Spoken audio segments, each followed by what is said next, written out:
Hey everybody, welcome to SE Custom Designs. We had a subscriber that asked if we did any videos on the table saw. And I promptly replied, well, maybe not promptly, that I don't know if we've done one. I know I've talked about the importance of having a sharp blade in your table saw because we know what could happen if you don't. With that being said, I said I'd be glad to do an episode on the table saw. Now, the table saw is going to be one of your main tools in the wood shop. You can do so much with it.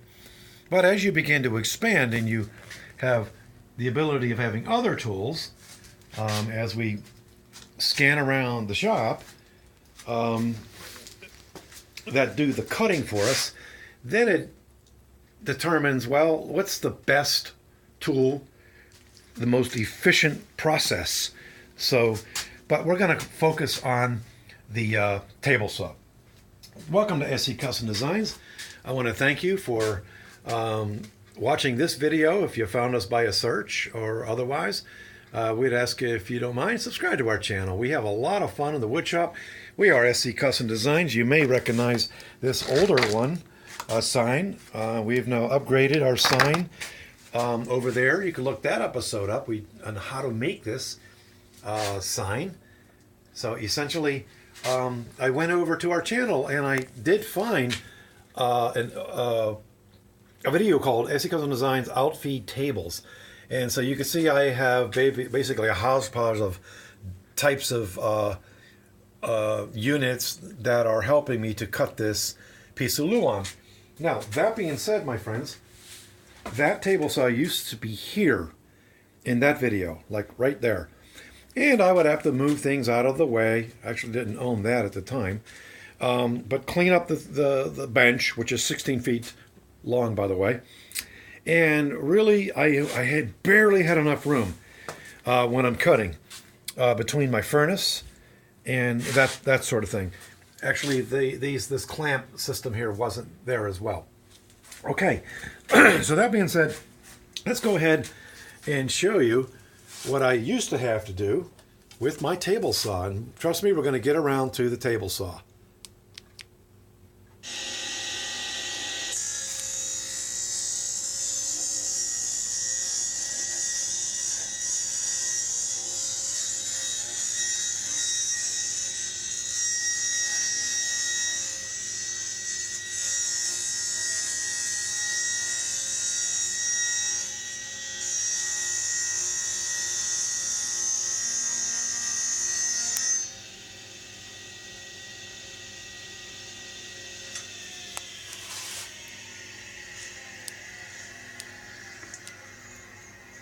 Okay, so basically, by the way, we did remove the guard so you could see more what was going on. We highly recommend you put your guards on.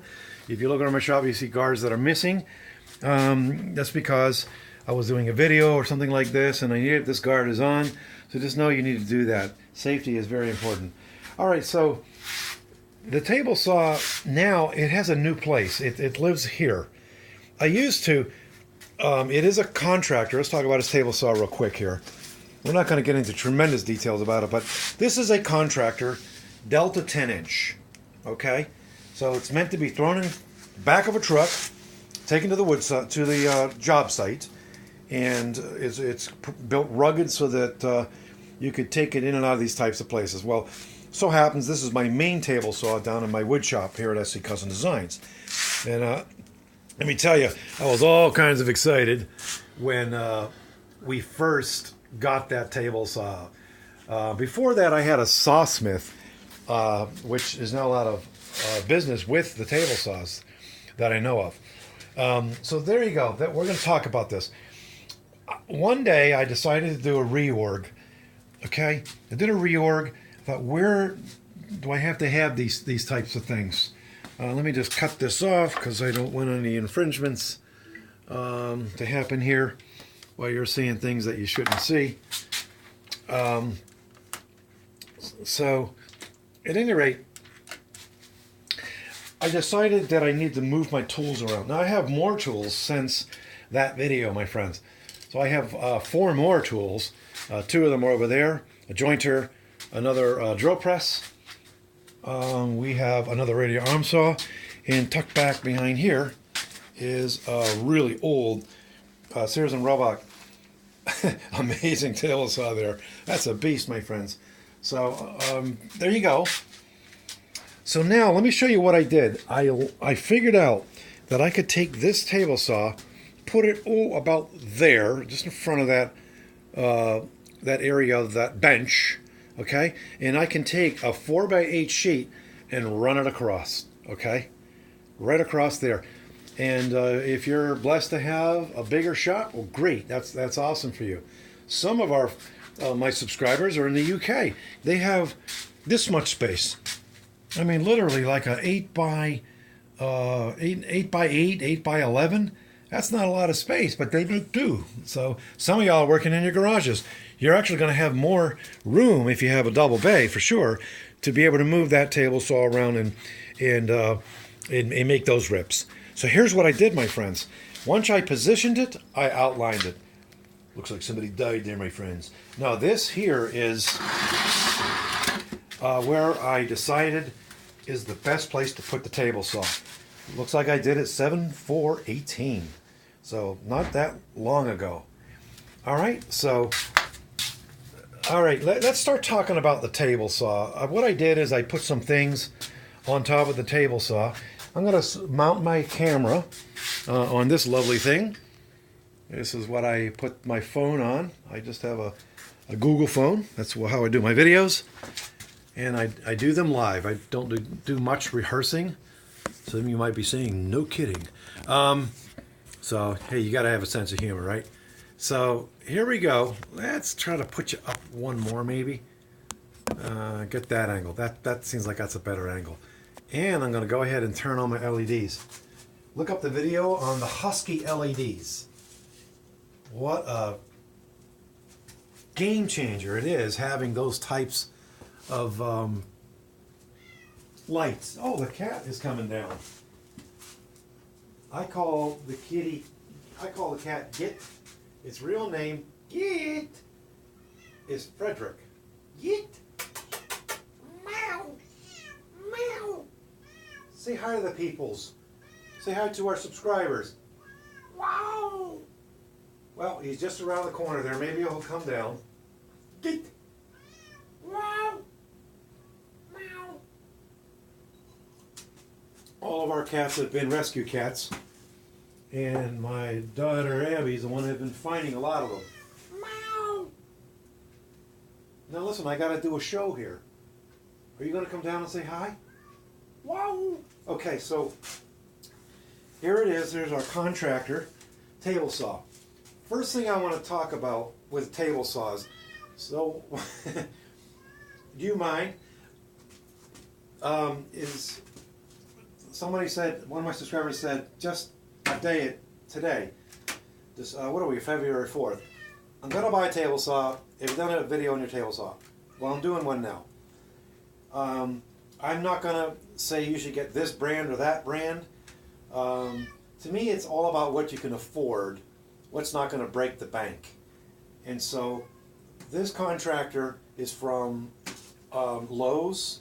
I don't sell for Lowe's. I just buy the products, and I'm sure they're happy for that publicity. So this Contractor has plenty of power for what I do here. I have yet to bog it down. The only time I have bogged it down is when I don't have a nice fresh blade on there. That is a very important point when you talk about blades. And also, please, if you can't see this, then you should be nervous. You definitely want to have your tools unplugged. So the blade, if it's dull, it's going to kick that wood right back at you. You can look up the videos. Some folks go out of the way to have fun with it and say, this is what happens with kickback. It'll put a piece of 2x4 right through the wall. Imagine what it'd do to your body. The other thing you want to do is don't stand directly behind the blade. Now you're going to see people doing videos, they're standing behind the blade like I am. I'm confident, I know what I'm doing, and I'm actually prepared for whatever may happen, okay? I did a video taking a piece of wood that I'm like, it was so beautiful, I had knots over here and this and that, And it was like all kinds of shapes. I couldn't put it up against my fence, so I did it freehand. Boy, did I get some kickback for that. That's not being safe. If you don't feel comfortable, don't do it, my friends. But if you feel safe, just make sure you're in total control and that you know what you're doing there. So that's what it's all about. And I've been doing this, well, more than a day. All right, so look out for sales like this. This is also from Lowe's. All right, so I bought this Hitachi 10-inch, 80 tooth, 60 tooth, and 10 tooth. This was a really nice combo. Okay, so let me come over here, make sure that you can see what I'm saying here. So this was amazing. I got it at Christmas time, and so most table saws are going to have a little area on the side where you can go ahead. There's a little knob, and I'll take the camera off in a while and show you these things, where you can screw these things right to the table saw. Okay, and that's also where I keep my wrenches in order to take the blade in and out comfortably. So we talked about blades. There's carbide blades and steel blades, and you know, do I recommend carbide? Absolutely, because they are going to last longer. They give you a nice clean break. But here's the warning: if you start chomping into knots and you hit that random nail, whatever, that's when you got to start being careful. That's when you may have a problem with kickback. All right. So enough of that. Now we have these things that help us to push the material through. This is your traditional push stick. Okay. Lots of things can go wrong with pushing a piece of material through the blade. For example, you could be pushing it, and all of a sudden it goes a little bit this way, hits the blade, and flies back at you. That's why we recommend standing over to the side. At any rate, if you haven't seen my video on the micro jig, I've got one here that's fully assembled. All right, they recommend that you get 2 of them, so you can do tandem leapfrog. Okay, pushing leapfrog the material through. I'm going to bring this a little bit closer. This is all about a table saw. You're like, Steve, tell me more about the table saw. Well, you want to be safe using your table saw. So this is they're calling it a GRR Ripper, by Micro Jig, I believe it is. And so this, look my video up. This has a lot of functionality built into it. But the key, my friends, is that the blade can ride through the middle, and you can push that material through without getting your hands anywhere near the blade. Okay, I've seen one too many videos of accidents. Seems to be a mark of passage with some folks, where I had my first accident. Well, you never want to have an accident, but it's this easy, where you're lining this up to your fence like this, and it's very configurable. You can take this piece off, get closer to the blade, and add it back on. There's so many ways to configure this. This here, they figured out that they should give you this piece here to help stabilize the move, okay? And they have various other variations of this jig here, okay? Another thing I really like is this auto drop mechanism here, that when you're pushing, when you're pushing through the material, this guy here is going to drop down and then pick up on the wood, and it's going to help push it along. Okay, so kitties, come on, kitties, come on, meow, come on, meow. Okay, you're finally going to get to see Fred. His name is Fred. I call him Git. Say hi, Git. Git. Say hi, Git. This is Fred. He's a good kitty. He's a really good kitty. He's a great mouser. And I thought I was going to be talking about table saws. All right. I'm going to let him out. So I'll be right back, okay? Come on, Git. Okay, he's gone. Okay, so that's when you have a table saw, you want to have these types of helpers, okay, that are going to help you push that wood, the stock, through. Okay, here's another one. This actually is a Shopsmith pusher. So it has this nice little rubber here, and you can push the material firmly across. All right, so there's that. Talked about this, and they all have their place. It's like I'm doing a really quick show here. If you don't have, this is the Mini Mag 6-inch height gauge. It's digital. That helps you set your blade height the same every time. All right, these are just some of the things. So here it is. Here's my table saw. This has the convenience of the handle, typical handle where you lift it up, push it down, and it locks it in. All right. Now there are ways to adjust this so that it's going to be straight across your blade. Okay, like this. So each one is going to be a little bit different. Let's go ahead and take the camera off. Well, let's leave it on for now because I wanted to talk about some other things. We'll bring you over in a minute and we'll show you the various things that we have here. Okay, so each one is going to come with their T slide. Now this is from that Sears and Roebuck unit from the 50s. It actually is stellar in its simplicity and strength in its handle. It locks really nice and strong with very little effort, so on and so forth. And so there you go. But these are all standard.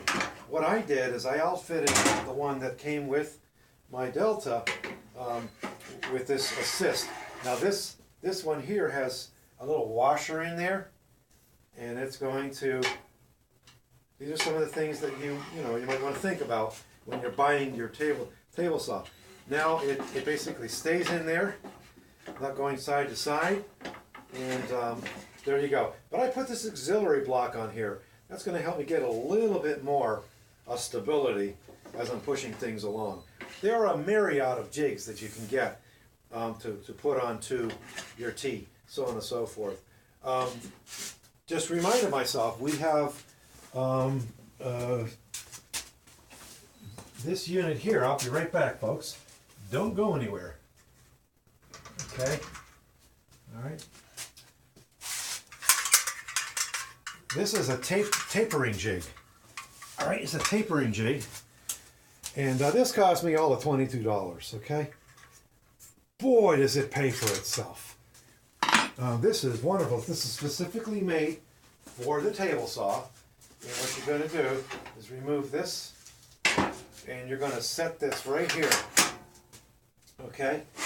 And you're going to move your fence over, set it like so, and it's going to allow you to make tapered legs. Now I made tapered legs for my wife's sewing table. I made it very custom for her. She's a small little lady, so it's the perfect height for her. It's got all kinds of things in. It's got bandsaw boxes built in for all her gadgets and stuff. But this is how I made the legs. Boy, was this a no-brainer, okay? So essentially, you're going to adjust it like so, and I ripped 4x4s. Now just note, this is a 10-inch blade.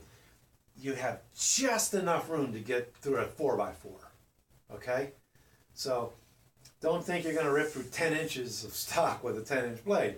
So it's actually just like below 4 inches, because we know 4x4, the wood that you get from the lumber yard is a little less than what it's actually stated. That being said, just know that you can cut that 4x4s on a table saw. I would rather cut it on a chop box. Okay, I've got 2 of those over there, and that makes for a real quick and easy work. Okay, can do it here. Where does a table saw really pay for itself? I would say when you're doing a lot of ripping. So you saw in the video that I made some time ago where I was ripping some Luan, and it made a very easy job of that. And so there you go. They're great for that, for taking a 4x8 and just ripping it into whatever shapes you need to rip it into. If you take this insert out here, the standard ones, they're not that good. They tend to either be above or a little bit below where they seat in here. And what happens is your wood or your stock, especially when you're cutting smaller pieces, let me go ahead and take you off here. It's going to catch there. One of the first things you're really supposed to do when you get a table saw is make your own. So zero clearance. Make your own, and because another issue you can have with this is that the pieces can fall down in here. Okay, you really only want the blade coming up through this plate here, and then it's a lot safer for you. But this is the case in point. See how this here has to be adjusted, and this is the way it came from the factory. You know what I mean? Yeah, you can take this off and you can shim here, that type of thing, or you could make custom ones. I actually haven't made custom ones. Okay, so now that we got you off, let's explain some of the adjustments that we can make. You want to make sure that your fence is going to slide nice and easy. Okay, that being said, sliding nice and easy is all about waxing your table. Okay, make sure that's nice and slippery. Last thing you need is for the friction from your table to stop your wood from going through freely. You want to get that across nice and steady. All right, push the stock through, don't stop, it'll start burning, the blade will start burning your wood, you know, but that type of thing. Also, it helps for this to slide nice. These are a material that allow this to slide across here nice and easy. It also raises it up and down a little bit. You want to adjust. Actually, what these guys do here is they push the unit out and in. So it'll push it off or let it closer. And between the two adjustments, your unit is going to go just like this, okay? All right, so allows your T-square to be adjusted so that you can make those straight and cuts. What else can we talk about? Some of your knobs here, your power knobs, will actually come out for safety so that they can't be turned on by others. The unauthorized. This is going to raise and lower your blade. All right. Just raise that up. You can see the riving knife behind it. Okay. So that helps once the wood comes through. It helps to keep the wood from going this way or from going that way. All right, that's a nice little assist there. Then you have another crank over here that's going to cause your blade to turn to whatever angle it is that you desire. Let's just set him down right here. All right. So again, this is the Delta Contractor 10-inch. I don't remember how many horsepower this is. Sorry about that, folks. But like I said, I really only had an issue once or twice because I was too lazy. I didn't change the blade. The blade needs to be sharp. I can't emphasize that enough. Actually, this one here is just about ready to take it out because I did hit a few nails. It does feel pretty sharp still, okay? But you don't want to horse around. True story, a friend of mine and his companion was cutting some wood, and so they were assisting, and the wood was going through. Next thing you know, that piece of wood, it kicked back, and it hit the partner in the chest, and that could have went really wrong, my friends. So when I say don't mess around with dull blades, I mean it. It isn't worth it. Okay. You're going to have the tape measure that's going to be built onto the fence area here as well. Here's a stabilizer bar here. You really get to know your unit when you put it together. It's been a long time. This it's stored right here, and this is where I was telling you store your blades. So that knob comes off, and I have all the tools that come with it. Now, what never worked with this, here we got a number here, DPEC002704, Delta Contractor. What never really worked was this little lift assist, okay? You're supposed to flip this around back around like so, and it helps to lift the wheel off the ground. It never worked right, my friends. What I'm going to be doing, and that's one wheel that way, so you can swivel the whole unit this way, and then you have two wheels down here. So make sure that you're considering that when you're buying your unit, okay? So here's where you put your fence, by the way, when you want to stow it. So what was I going to say? What we're going to do is get some really hefty and strong wheels like this. I like to put my tools on wheels, don't I? You can see that, because now I can move these guys in an instant anywhere in the wood shop within reason. All right, so I'm going to be putting that guy, look, wheels, wheels, wheels. Gotta love the wheels. Wheels, wheels, wheels. I'm going to be making a frame for this guy as well, and I'm going to try to be conscientious to make sure that it doesn't go too much higher than this. I want to try to make it maybe a little higher than my portable wood bench, okay? This is a Shopsmith wood bench from Germany, but I bought it from the Shopsmith, sorry. And I got that many years ago, probably in the 90s. All right, so trying to remember what this cost me. Thank you, also subscriber. Thank you for asking me if I did a video on. I hope I'm giving you enough information. I was trying to remember the price. Yeah, I'll tell you what, it couldn't have been too much, or I couldn't afford it. Because I was just, not always having a lot of money on me at the time. So let's see here. I would say around $350 or less. Okay. Now, also, you want to make sure that you have dust collection. Now, my unit didn't come with this. I purchased this, and I added it onto this, right? And this here, it's always been a little shaky like this. As a matter of fact, at some point it broke, and I had to go back down in there and fix that. I would say that the dust collection is actually not that good. After it is a contractor saw, okay? But I found that it's not that good. Now, mind you, when we say dust collection, I have the Vortex Cone Jet dust collector. This guy will collect down to 5 microns of dust, and that's pretty good, I would say.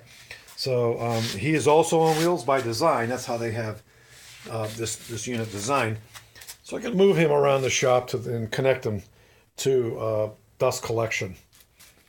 Okay. So there you have that. So I can just go ahead and hook them up. There's my hose there that I have over my dust port vent. I made a dust booth because when I do a lot of sanding on smaller projects, I can go inside that booth.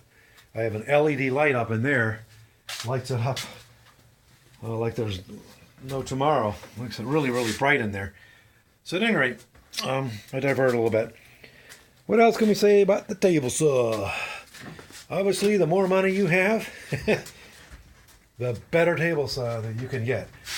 And I would encourage you to get whatever you can afford. Well, this is what I could afford at the time. And I don't see myself upgrading anytime soon. Some of the other things you can do with the table saw is put dado blades on. That's when you have stacked blades, right? And then it'll help you to remove a lot of material so you can make those dado type joints, okay, and lap joints and those types of things. I find that instead of using stacked dado blades, I do a combination. What I'll do is make the first cut. Let's say the board. Do I have a board anywhere? Here's a board.